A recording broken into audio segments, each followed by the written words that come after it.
What's up, beautiful people? I'm Brandon with Extended Family, and today's conversation is here from Nairobi, Kenya. It's with our storyteller, Monika. She has a conversation with content creator and blogger, Rajvir. He talks about his lived experience as an Indian Kenyan, what it's like to be a Sikh, and they discuss the similarities between Indian and Kenyan culture. Subscribe for more conversations like these where we explore culture through conversations in local communities around the world. We hope you enjoy this conversation. Welcome to your extended family.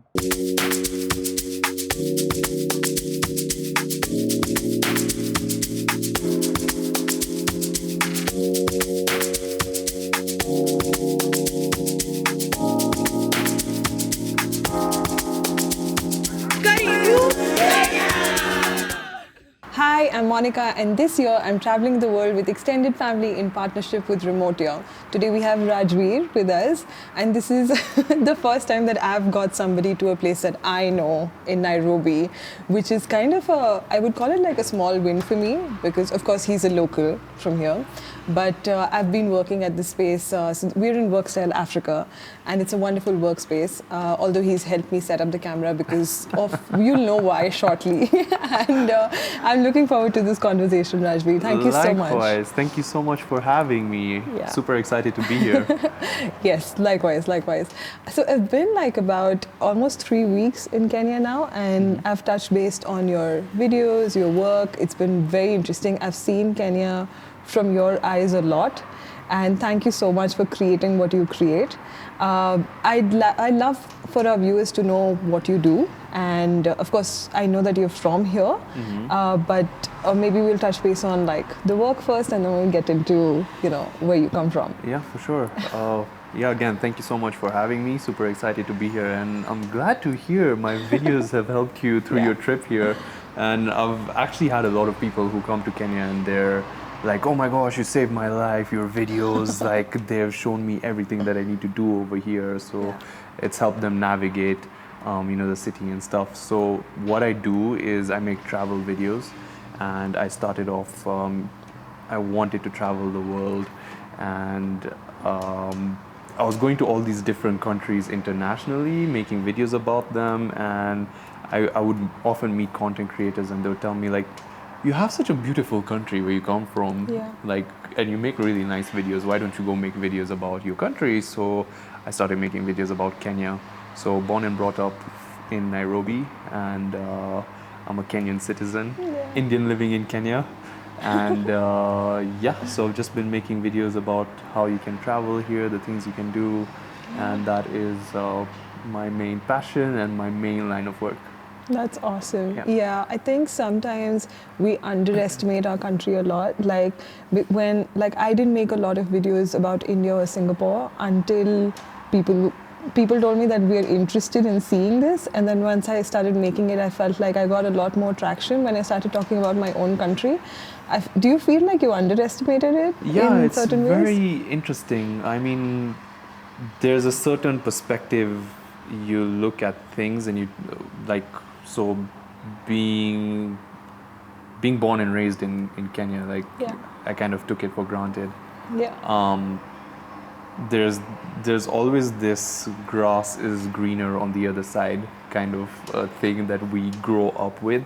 And so when I was like, okay, I'm going to make my videos, like it would be cooler if I made videos out there, you know. Until I actually realized it was much cooler making videos here. Like this country is so beautiful, and I started noticing things that I never even knew existed here. Wow. And it was always such a mind-blowing experience. And so now I'm like, okay, I kind of talk a lot about why do you need to go out there when we have so much here. I mean, definitely that has been the case. Yeah, that's awesome. And what were the things that you noticed differently about once you started shooting videos? Well, again, what sense? I mean, like you said, like you started looking at things differently, right? Like a lot of times when I go to a new country, you notice that, okay, the sounds of the country are different, or the people look different, or the way things are done are different. But then you're born and raised here, it seems so normal for you.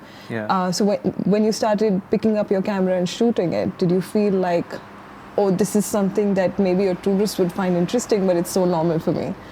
Yeah, actually, I did have to start putting myself in the shoes of a tourist.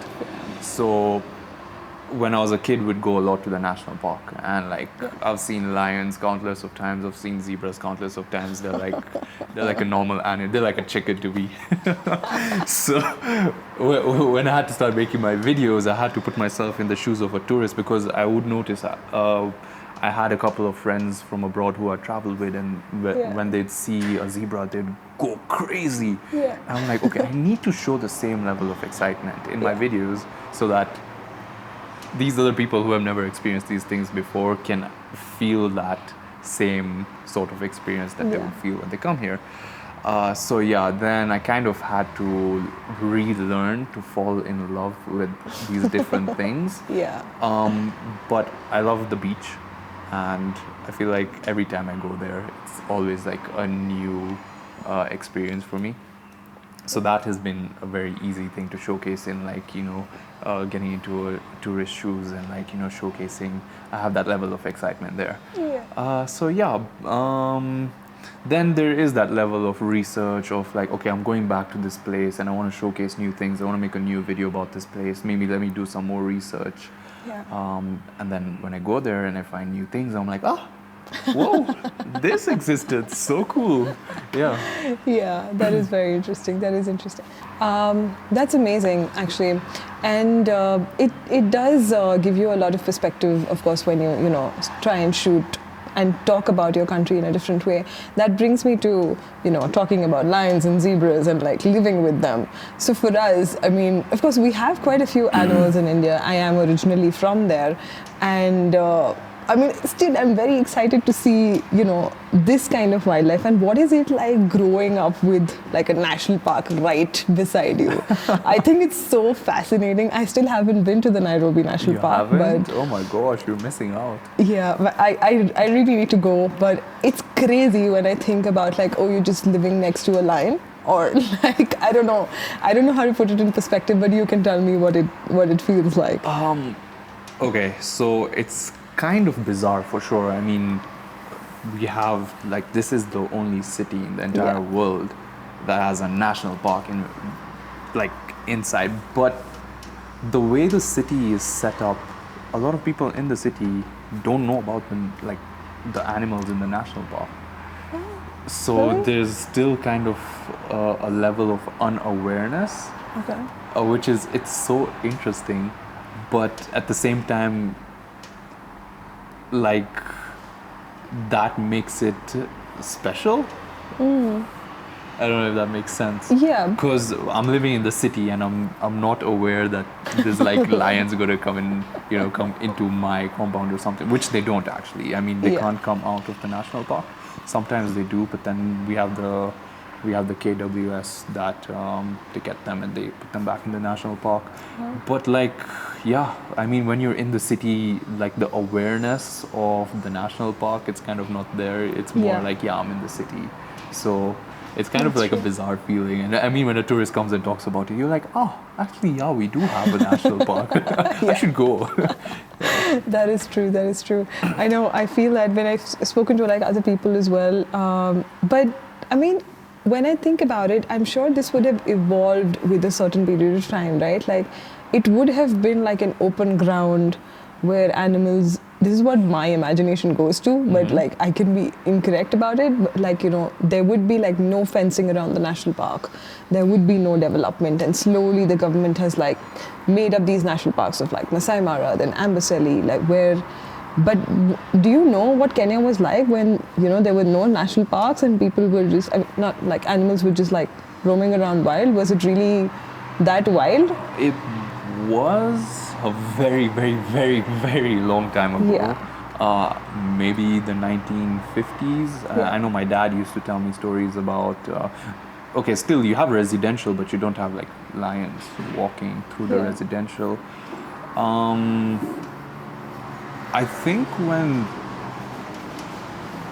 this is a difficult question, but it's a good question. It's a very good question. But yeah, my dad used to talk about like sometimes Mombasa Road, for example, which is really developed. I don't know, when you were coming into the city, you saw the the huge road on top of like the road that's at the bottom, the expressway.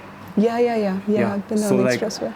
a long time ago, that was just single lane roads. Okay. So this is our main highway. It's called Mombasa Road, and you'd have like zebras or giraffes cross over because the national park was much bigger. Yeah. But then over time, as development happened, then the national park started reducing in size, Yeah. and so the animals started becoming more contained. And now it's just mainly a huge highway, buildings around it and stuff. Yeah, I think with the development, it's contained the animals in the in this smaller area. Yeah. Yeah, but definitely a very long time ago, there was a lot of like crossings and stuff. Sometimes there is a road called Langata Road, which is outside the main entrance of the national park right now. And you do have like monkeys cross over. Yeah. The same monkeys will come over to like different houses Yeah. close by to the national park where there's like trees, and if the trees have fruits and stuff. So like my house, for example, there's something, we have a fig tree. So sometimes like during the season of the figs, they'll come over and they'll like take the figs and go. That's so cool. Yeah, monkeys are like pretty common, I think, back in India as well. And like I did see, I think, thankfully I'm having this conversation after I've been to like Masai Mara and Amboseli. But like these elephants are like beautiful and giant. They're so different from what you see in India. Yeah. And like it's fascinating to just watch them, like their ears go. Yeah. You know, it's amazing. It's amazing. It was so nice just seeing them in the wild. But I feel like when you're talking about like them being contained in a smaller space now, it's good and bad both. And I think, you know, development has its pros and cons on both sides. So I would say that's mainly the case right now in Nairobi, because I mean, big city, right? Humans unfortunately need their space. Yeah. But places like Masai Mara, they're still very much protected. Yeah. You have a lot of conservancies around the country where so they're expanding space more and more so that they can, you know, leave space for the corridors for animals to pass by and stuff. Yeah. Yeah, I've also heard that poaching is very strictly, you know, observed here. Yeah. Which was not in the case in other countries, which is great. I feel it felt very good when I heard that, because they're very strict about it. And like even in Masai Mara, there were rules for like the animal crossing, and it's always the animal first, and then you go later. So I think these were like some very good parts of any safari. Like I've probably been to like a few unethical safaris, I would say, and it didn't feel as ethical as we were doing it in Masai Mara or Amboseli. Yeah. So which is wonderful. I'm so glad that Kenya is taking part in all of that, definitely. And coming to, you know, how was it like growing up here? So like, I know the history of how Indians have been here, but maybe you can highlight and touch upon more. So it was because of the railways that Indians have been here, and you are from India originally, or like, but you're born and raised here? I was born and raised here. So my great granddad came during the time of building the railway. Okay. So there's two types of Indians that were brought in to build the railway. There was the Gujaratis and there were the Ramgarhia Singhs. So they came in to build the railway, but then like a lot of other Indians saw opportunity of business here as well. So my granddad was one of them. He was a lawyer. So moved here, started his family. He became actually the first mayor of, the first Indian mayor of a city called Kisumu. Oh, nice. Yeah, here in Kenya. That's so cool. Yeah, which is it's a nice flex. I don't know anything about it. That's all I know. Yeah, but so that's when the Indians came in, and so they saw business opportunities, a lot of trade opportunities, so they settled. For me, growing up here, it's been a pretty normal life. I'd say from my perspective, there hasn't been this feeling of like being an outsider. I went to, so because there's a lot of Indians, they kind of have or had like certain settlements in Nairobi. So for example, when I was a kid, there was a lot of Indians in where I used to live. It was called South Sea. Okay. Now there's a lot of Indians in a place called Parklands. Yeah. There's also a lot of Indians in like Nairobi West. There used to be a lot of Indians in Nairobi West. So when I was growing up, I went to a school which had 50% Indians and 50% Africans. So like we all like kind of like really got along, and Yeah. so it was never this feeling of like, where am I? Am I in a different place? Like it was very, very whole, very oneness. Yeah, that's awesome. I feel like there is a lot of similarity in Indian culture and African culture, like a lot of it, in terms of just how our mothers behave. Is Oh yeah, like, they're the same.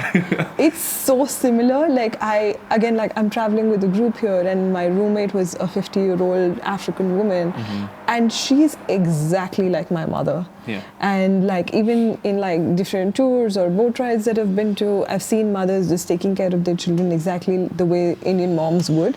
Yeah. And I feel like there's so much of clash between the way we eat, the way we're raised.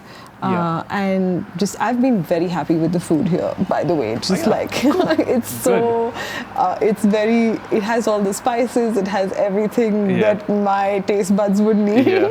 But I'm sure you're eating a lot of like, I mean, the cool thing with Nairobi, it's a very metropolitan city, so like you can get any food you want, like Thai, Japanese, Indian. Yeah. Yeah. So what have you been eating? No, even the Swahili food that they call, okay, this is Swahili food, but I'm like, yeah, but this is Indian bhajia, which Oh yeah, for sure. Yeah, for so sure. it's There's a very lot of similar. Yeah. And even the way, like, okay, I like chapati is very similar. The way you make the curries is very similar. Yeah. So, of course, there is some certain like I think I had mokimo.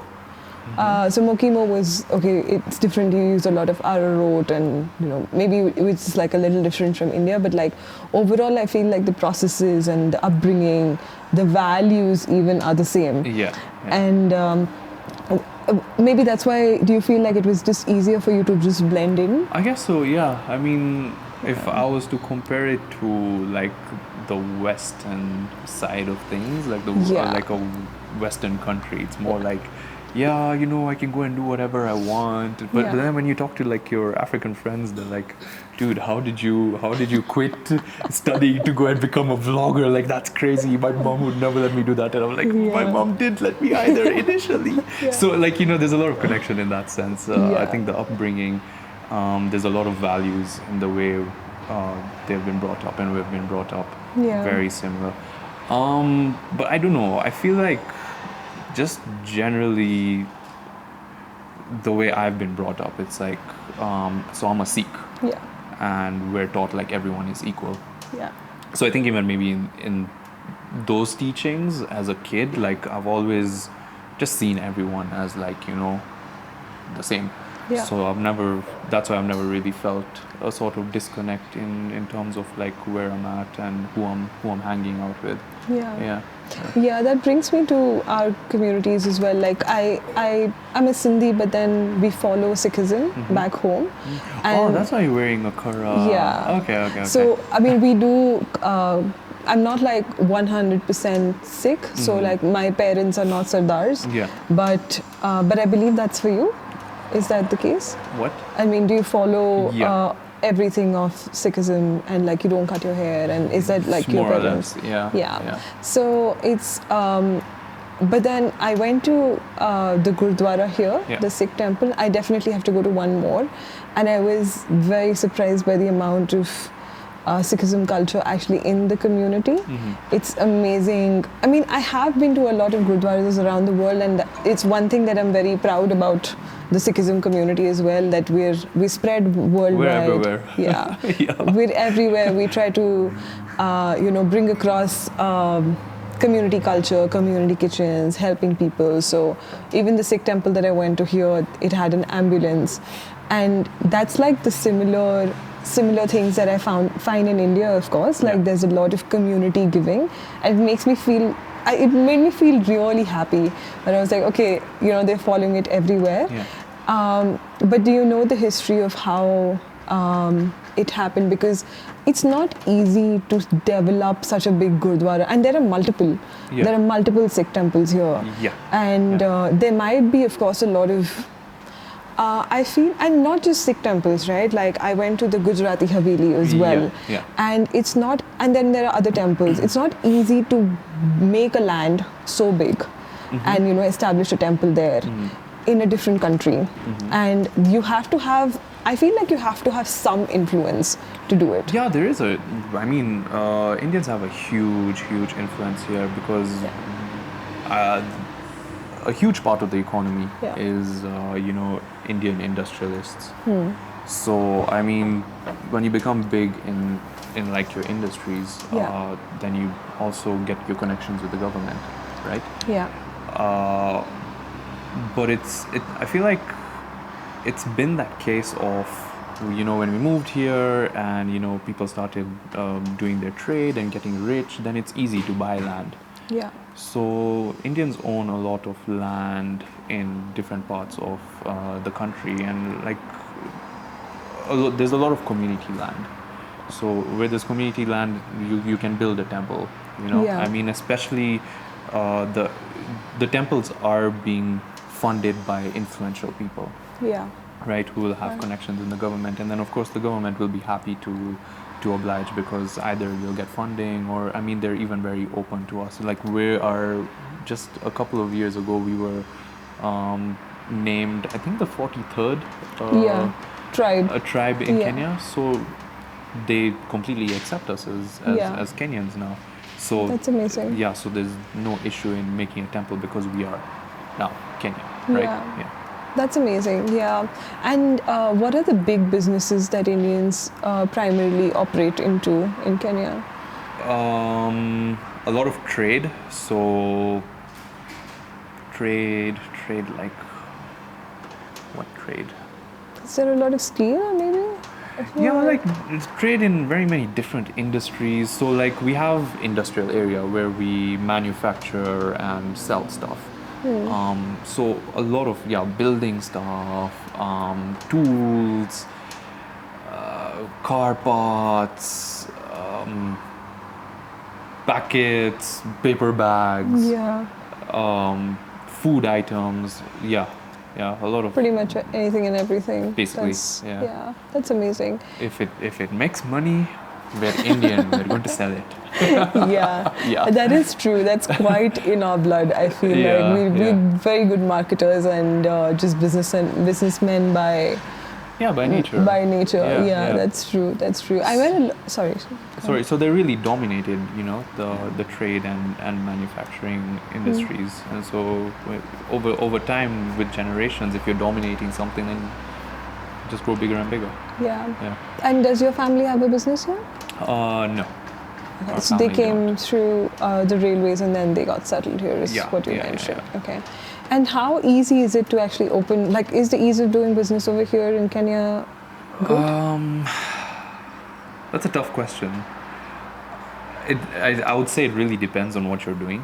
Okay. So sometimes it is, sometimes it isn't. I think in terms of it isn't, there's a lot of licenses and a lot of taxes, a lot of upfront costs to start the business. But when you're actually running the business, I mean, given if you're at a profitable level, then it's relatively okay. Yeah. Makes sense. But there's a lot of upfront costs before starting a business, licensing especially. It's sometimes there's a lot of unnecessary requirements. But it's not something that's segregated that, you're an Indian, I'm going to charge you more, or you're an African, I'm going to charge you more. Like it's the same struggle for everyone. Yeah, I did. I think I went to a shopkeeper and he was from Pakistan and he had like a similar view on it.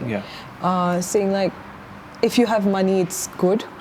And otherwise it can be hard. It can be very hard, Since you mentioned water, I don't know why, but I feel like media, portrays a very different picture of Africa. They do, sadly. And I felt that even about Morocco. When I was there in Morocco, I was just like, the media just says completely different things about this country, and you find all of these pictures of like, oh, there's no water in Africa, which I mean, of course, I'm a big I take care of water conservation at my own bit, to the maximum level that I can, and I'm very considerate, and I try to be very conscious about it. But is it really that hard? And It is. We do face a lot of water rationing in different parts of the city. But like, imagine if such a big city we face rationing, right? Like, what are people outside, like in more isolated areas, experiencing? I know one of my friends, he was going to an area called Samburu. It's kind of like a desert area here in Kenya, and he was stopped by a cop on his way to whichever hotel he was going to, and the cop was like, I don't want anything from you, I just want a bottle of water. Oh no. So sometimes it can get quite difficult. Yeah. Oh, that is sad and really hard. Yeah. And what are the other problems that you see here? Like, I would definitely see some amount of poverty, for sure. Yeah. And how about like the education system and unemployment, in the country?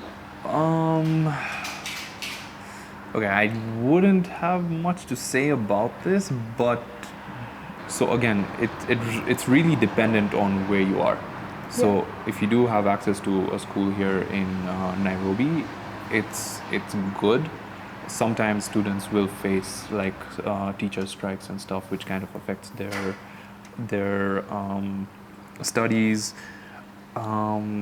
I know that like my house help has been complaining about increasing fees like every single term, because they've kind of changed the school system. So I'm sure that would cause like a lot of problems for other people who are not as well off. I know outside the city, it's a little bit more difficult, because you have some schools that are not being funded properly, and so they don't have probably don't have like clean classrooms, or even like a proper roof over the class. So when it's hot, like the students are being hit with this terrible sun, or when it's raining, the classrooms are flooded. So you do have those issues in more of the isolated areas. Yeah. Unemployment right now is a huge issue, because we've seen a huge drop in our value in the dollar. So like up until what, like November last year, like the shilling was at 100 or 120, and now it's just like soared to 160. So a lot of people, like, there's been a lot of job cuts. Things are getting super expensive, and again, like if you go and you ask your boss, like, okay, I can't afford to live, could you increase my salary? Then now they have to think like, okay, should we keep these people or should we cut them off? You know, because we're not making enough to support them. So it's become a huge issue for sure over here.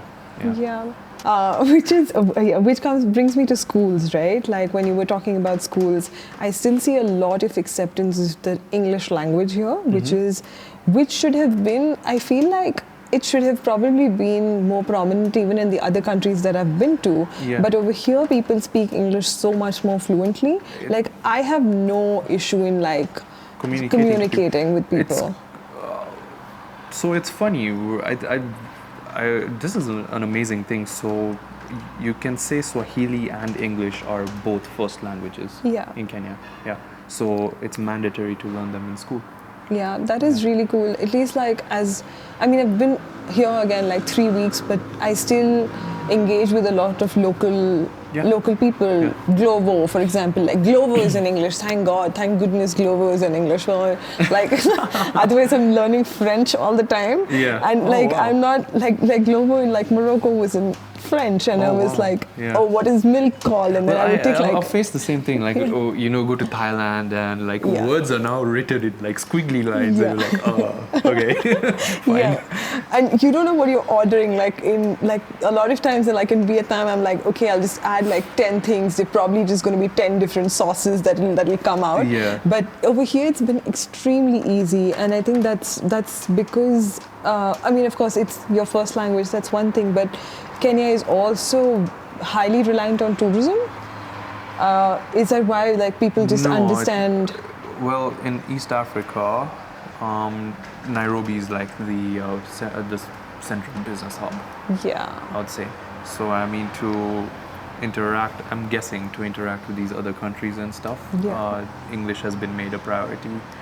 Yeah, it's not because of tourism. I mean, you could say like Thailand, so much tourism, they don't learn English. That is right? true. Yeah. Even in Europe, I mean, how many Europeans Yeah. actually speak to you in English? You go to France and they're like, yeah, bonjour, comment ça va? And you're like, yeah, you know. So Yeah. I don't think it's because of tourism. Yeah. Okay. It's mainly I think it's mainly because of Business. Yeah. Yeah, fair enough. But it's still Kenya, I mean, I hope it's going to be attracting more tourists now that it's a visa-free country. Yeah, I hope so too. And I hope like we can, like both of us maybe can do our bit to get a lot of people to Kenya, because it is beautiful, it's magical, like say magical Kenya. Yeah, It is yeah. amazing, the kind of things that you see here. They're drastically different from any other part of the world. Yeah. And yeah, I hope this podcast or even our videos can help bring people somewhere. Which also brings me to your career shift. So how did you transition? Were you working before you became a vlogger? Because you mentioned like it was, you had a shift and transition as well. No, actually. But I would say my story is similar to yours. I know you were working, right? Yeah. You were working and you're like, I want to go and travel. Well, it wasn't that wasn't- easy. it wasn't that easy. It wasn't that easy. But yeah, I was an investment banker, and I Yeah. worked for about 5 years into a pretty renowned investment banking Yeah. firm in India and in the US. And for me, it was really hard to make that career shift because I was very reliant on my paycheck. Okay. I mean, it wasn't like I could not survive without it, but then I still had this greed Okay. of having this regular paycheck. Yeah. So you And- could have that net of safety, right? Exactly. Yeah. So it took me 5 years to actually take the plunge, but I knew from like day one that I did not want to do this. And maybe it was a lot of like my calling, and I'm like, okay, now I have like enough amount of savings to take a plunge. And I think it was more of like, okay, I've done something for 5 years that I didn't want to do. Let me give this a fair shot. And if I don't do it now, it's going to be really hard for me to like do it any other Do time. it any other time, yeah. And for sure. I don't know how, like a year later, I already quit my job, and then extended family happened. It's this very crazy. I was chilling on a beach in Thailand when Brandon called me, and he was like, would you want come travel the world for a year? And I was like, really? Is this a call that you get on a beach? Yeah, I know. don't know, It's so very crazy. interesting. We'll actually get to that. Like, I love how there's a lot of synchronicities that happen when you actually start following your calling, if that's what this really is. But so it's the same thing for me. Well, I don't think it was as difficult because I wasn't earning. I was actually studying. I was studying to become a dentist. But it was a nightmare being in uni. Like, I was a bright student and everything. I could pass my exams easy. But then when I would go to uni, like, it just felt so draining, so depressing. Yeah. I did have a photography business on the side, and that was just for fun, because I really love taking photos. And my parents were like, you know, maybe if you shoot weddings, you can make some money here and there. And I'm like, if I shoot weddings, I could possibly travel because of destination weddings. Yeah. So because of that, I was able to have a camera, and like I got some video cameras. And then when I was in uni and I was suffering depression, or not like clinical depression or anything, like just that, you know, that sadness of like, why am I here? Type of depression. I would watch like a lot of YouTube videos and vlogs in specific, and then like I would be recommended travel vlogs. So I'd watch these videos and be like, my gosh, people actually get paid to travel and make videos of themselves. This is insane. So I was like, okay, I have a camera. Yeah. And I kind of hate uni. So, and then the good thing with uni is between years we'd get like a very long vacation. I think about like 4 to 6 months. Oh, wow. Yeah, super long. And so I took that opportunity for like now from discovering travel vlogs and having this vacation. I'm like, okay, maybe I can start making videos of myself just living in Nairobi and what that's like. Yeah. And then we can see where this builds from here. So slowly started making videos, started getting more confident on camera. Then in my third year of uni, there was a lot of issues with lecturer strikes and doctor strikes. So there was like this period where we were supposed to have our exams, but it kept getting postponed because of the strikes. And so with medicine, it's like I need to be so prepared for my exams. Yeah. And like if I read this chapter today, I'm probably gonna forget it like next week because there's just so much to read. Yeah. So it's like, okay, if you're being told our exams are next week, I'm studying my ass off this week, and then come to next week and we're told, okay, postponed again because of strikes. Oh. So because of that, even like with my weddings, I couldn't take up any weddings. Yeah. So that was a huge hit to that side of the business. I told my parents I'm very frustrated with this, and like I'm losing out even on my wedding business side of things. Like it was just starting to do well, and now I can't do anything about it. So I want a year off. After this third year nonsense is done, I want a year off, and I want to go and explore this life of travel and making videos. Yeah. So third year finally eventually finished. We managed to do our exams, and I took my year off, and I started traveling and making all these videos, and my channel started seeing traction. That's when I met like these people who they told me, come back to Kenya, make videos about Kenya, and then I saw even more traction. And then when it was time to like go back to school, I told my parents, peace out. And they were like, oh, okay, actually you've been doing really well. We don't mind. So I never went back to uni. And yeah, so ever since I've been working on, making these videos and building my business in this adventuring aspect. And it's been really amazing. So going back to the aspect of when you follow your calling, like all these random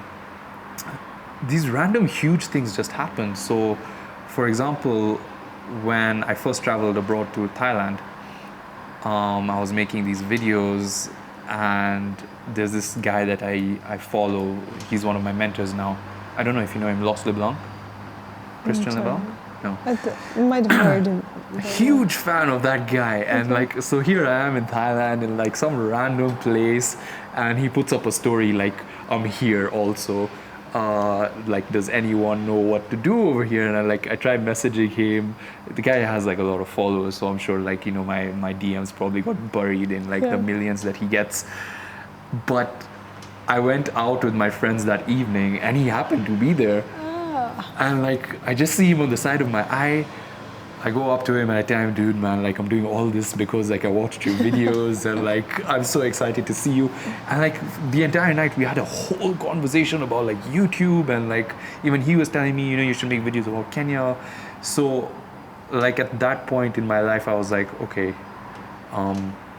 this is a sign from the universe telling me that I'm actually doing what I'm supposed to be doing. And then the opportunities, my gosh, they just come. Like you're doing what you love, and these random, like someone calls you while you're on the beach, like, I want you to travel for a year, and you're like, is this really my life? Like, whoa, I know. I think I can track down. It's amazing how you've, like I can read through and like live through as you're speaking through your journey. I think I can really like track down that particular 30 seconds of my life that has changed my dynamic of the way that I live completely right now. And it's when I look back, I find it's like a very surreal moment. Like I'm sitting in Kenya, I don't know how this happened. I don't know how, when, how did I take a long ass flight from India to just make it over here, sitting with you, having this conversation. It's like a very surreal moment, and I can track it down to that very 30 seconds that made me, come here. It's incredible. Wow. Yeah. It is. Like you actually can't sit and imagine like this is gonna happen to me in the sometimes you can imagine like, yeah, I'm gonna have a family, that's cool, or yeah, I'm gonna meet someone cool. But then the way things just randomly and surprisingly and like with all that excitement they happen, all of a sudden you're on a plane and you're like, whoa, wait, what? How did I get here? Yeah, for sure. It's crazy. I know, like my family also sometimes are like, we didn't imagine you or us going to these places, and now it's become just very easy. Yeah. And I feel like there's also one big realization that I've had, I think, and I should be talking about this more maybe, but I don't. But I feel like when you're sitting in your homes, you feel like the world is very big. Yeah. But only when you step out and you keep traveling, you feel like, oh, it's not such a big place. Yeah, it's not. It's actually just a flight away. Yeah. And like, it's only like, it's 13 hours. It's just 13 hours or 16 hours at maximum, and you can get like across the world. And it's going to be very similar. It's going to be as operational as you are in your own country. Yeah. You're still going to be like transacting with the same cash, or like these are very small things. Yeah. And figuring out the same operations, but then it's not that difficult. Yeah, it's not. It's not. Like there are all these stories that are created in your head. I remember the first time I decided to go backpacking.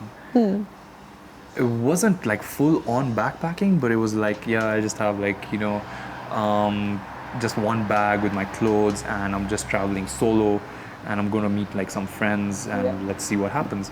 This was to Tanzania. And I remember I'm like, okay, I'm going to Tanzania, I want to go to Zanzibar. I've always wanted to go to Zanzibar. But I was alone. So I told my mom, I'm like, I'm going to go to Zanzibar. And then she's like, this was during, was it January or Feb? And like the weather is like this, like, rainy, rainy and cold. But then, the good thing with like the coastal, like it changes. Yeah. It will be like super sunny for like 2 days, and then one day it will be rainy, fine.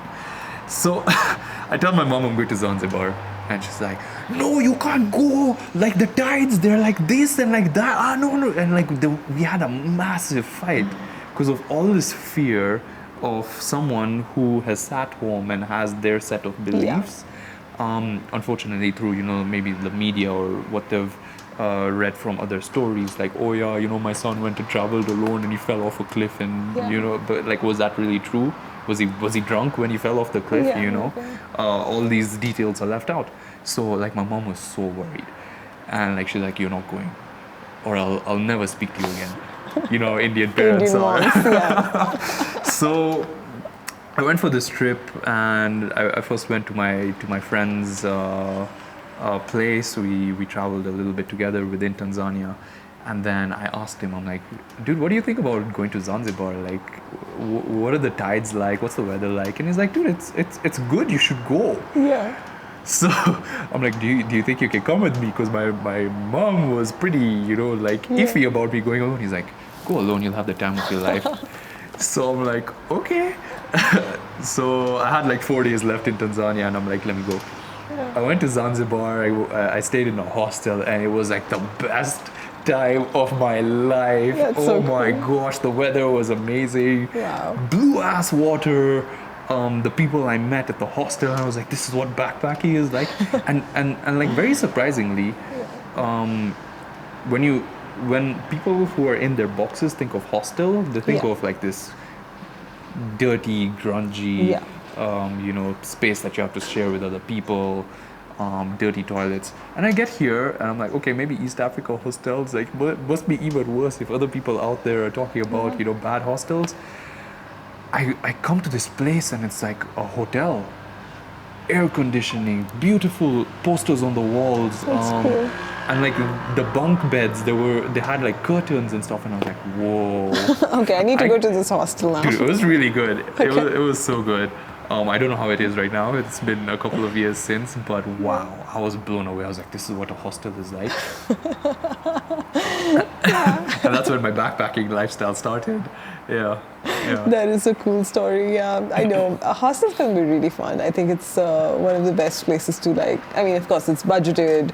It's amazing. You meet a lot of people. You meet a lot of people. Yeah. I am going to Tanzania next month, so probably gonna take the name of the hostel from you and check it out. Cool. Yeah, it should be cool. fun. One something. Oh yeah, I'll send you the name when I find it. Yeah. Cool. Yeah, I think it should be fun. I'm very excited for Tanzania. And do you have like, during this, so of course there was backpacking and then the wedding business, and I think one question I do have is how different are the weddings of Africa versus India? Oh, dude, they're just as crazy. So I specialize in Indian weddings. Okay. So nothing racist, but just because I feel like Indian weddings are crazy as well. Yeah. So like no, not only that. Like as 7-day. in, I specialize in Indian weddings because I see a lot of return on like shooting the wedding. I mean, they're 5-day long weddings, right? Yeah. And then being an Indian, I know a lot of Indians. So it's Yeah. like, hey, I have a camera. Like, let me shoot your wedding. So that's how I started in the industry, anyways, right? Yeah. And that's how I was able to specialize in there.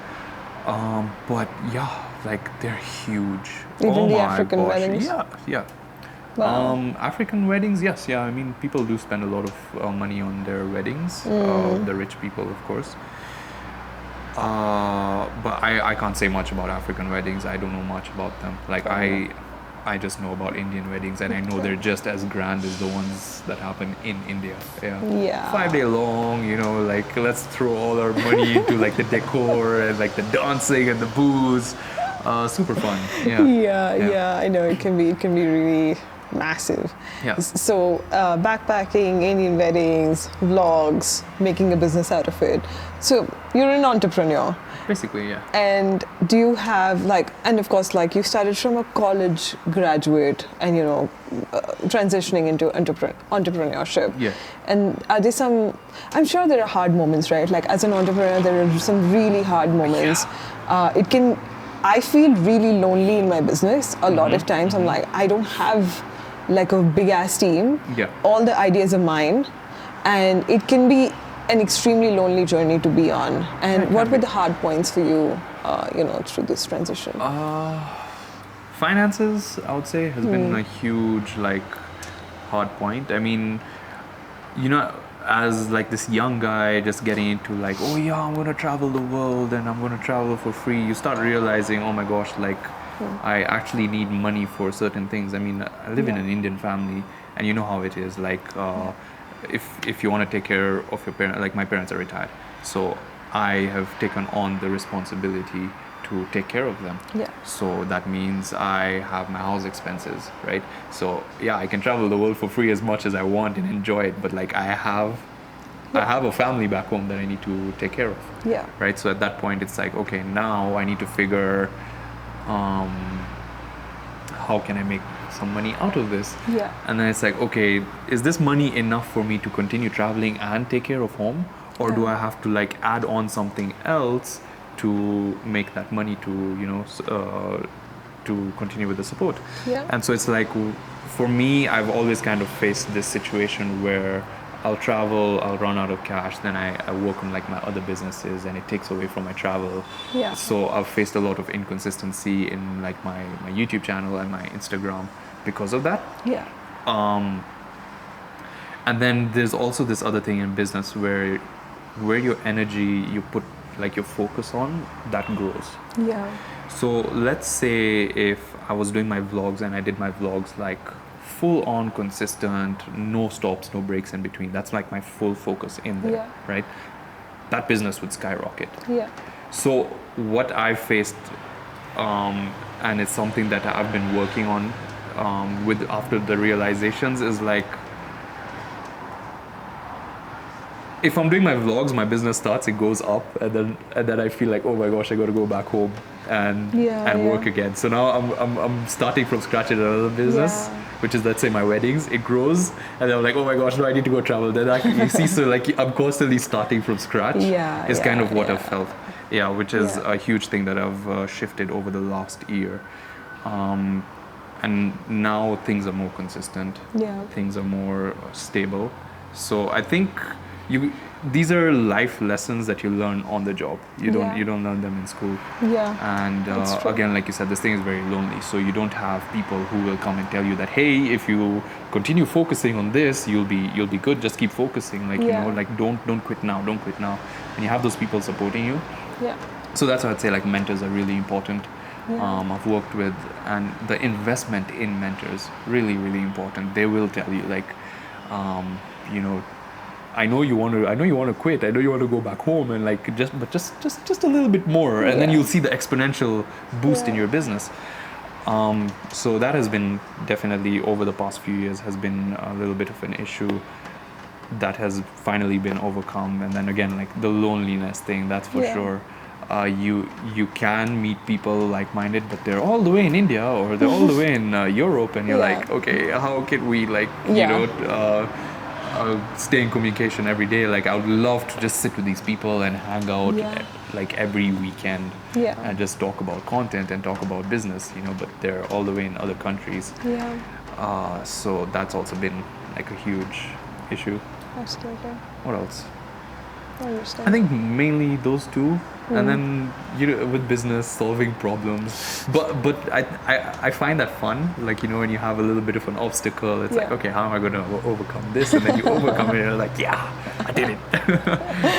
Yeah. Yeah, that's true. I think that's the exciting part, like the exciting part of entrepreneurship, right? Like, It is. It's just, In the moment, it sucks. yeah. But when you come to Right. that realization of like, I can get over it, and then when you actually do it, it's like, yes. But in the moment, it's like, Yeah. why did I do this? Should have just become a dentist. Yeah. Yeah. I know there's always, but thankfully I've been at a point where I feel like I don't want to go back. Yeah.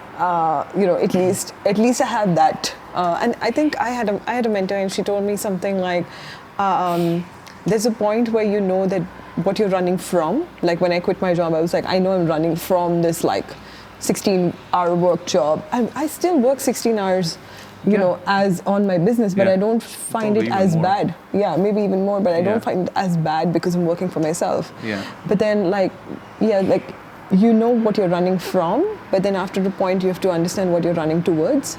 Yeah. And that shift there's a point, that shift has to be sooner rather than later. Yeah. And maybe now I know what I'm running towards, but also not like, most of the times I'm just like, there's a lot of self-doubt as well. Like for me, I'm like, am I making the right kind of videos? Oh yeah, for Am sure. I like, yeah. is this what people want to be? Is, digital nomad life, living in different countries, do people bother about this? I'm not really sure if people are interested in what I'm talking about. But then you have to keep going. And that is a huge problem. The imposter Yeah. syndrome and the doubts. It's Yeah.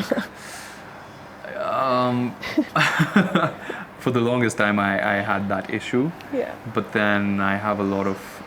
I feel like when you get that validation from the Yeah. external, you can validate yourself, but I find like, okay, 90% I can validate myself, right? But there's sometimes that 10% Yeah, you voice need at the it. back of your head, and Yeah. you're just like, okay, maybe I'm not that great. And then someone comes and tells you, oh my gosh, I watched your videos and now I'm all over Nairobi and it's like this and it's like this. That is And you're true. like, I'm here "Oh, because of you." Yeah, I'm here because of you. And I'm like, oh, yeah. Oops. But that's what a lot of people say, right? And it's like, so I am actually making a difference in this Yeah. world. Wow, Yeah. Then like sometimes when I feel the doubt, I'll tell myself, but no, actually, like this country should award me, man. Like how many people have told me like I've Yeah. traveled Kenya because of you, and I'm Yeah, like, that's true. So I think over time you get the external world kind of validates you, Yeah. and it just completely destroys those doubts. Yeah. That's awesome. Yeah. Yeah, but then yes, just for like another validation, I really have watched a lot of your videos. Thank you. Mombasa, street food, shooting with a camera versus shooting with a phone, Kenya, the Masai Mara, the Majlis Hotel. Oh wow, you got that far. Yeah, I have watched Zanzibar, Tanzania. I've watched all of those videos and they're amazing. Thank you. And it's like, it's full packed with information. So I feel, actually I've watched just your videos. Like, I don't think I've watched any other person for Kenya. Yeah. And I know that, okay, I'm going to go to this channel and I'm going to find everything that I need. So it's amazing work. And I'm sure there's a lot of effort that you put into it, and there's like a lot of editing, and I realized that part of it, and amazing. It's great. Thank you. I appreciate that. Yeah, it's amazing. All right, I think, yeah, wow, we've spoken for an hour. That's amazing. It's wonderful, Rajvir, speaking with you. And have we covered all the topics? Yeah, I think so. Do you want to highlight something? Yeah. You're good? Yeah. Okay, great. All right, so I think thank you so much for speaking with me, for taking out time, for coming all the way and helping me set up the camera. Also, I'm learning. Yeah, I am learning quite a few things from you. And I think this, like the entire conversation also, I've been through like different highs and lows of entrepreneurship, Indians in Kenya, how Indians live here. And it's been a great insight. We were definitely, I mean, I was definitely looking to speaking to an Indian here, and it's amazing to actually speak to somebody of my own from the same community as well. So thank you so much. It means a lot to us. Thank you so much for having me. I appreciate it. Yeah, this was a lot of fun. Yes, awesome. Thank you. And I hope you guys enjoyed the conversation as well. We will see you in another location with another local, and we'll keep having these conversations to make our extended family even bigger and bigger. See you. Bye. If you've made it this far, I want to thank you for listening to this week's conversation. Here, we believe the best in humanity is realized when we learn from and embrace the differences in each other. That makes us a little more open-minded, more inspired by the people in the world around us, and a step closer towards building that ever-growing extended family.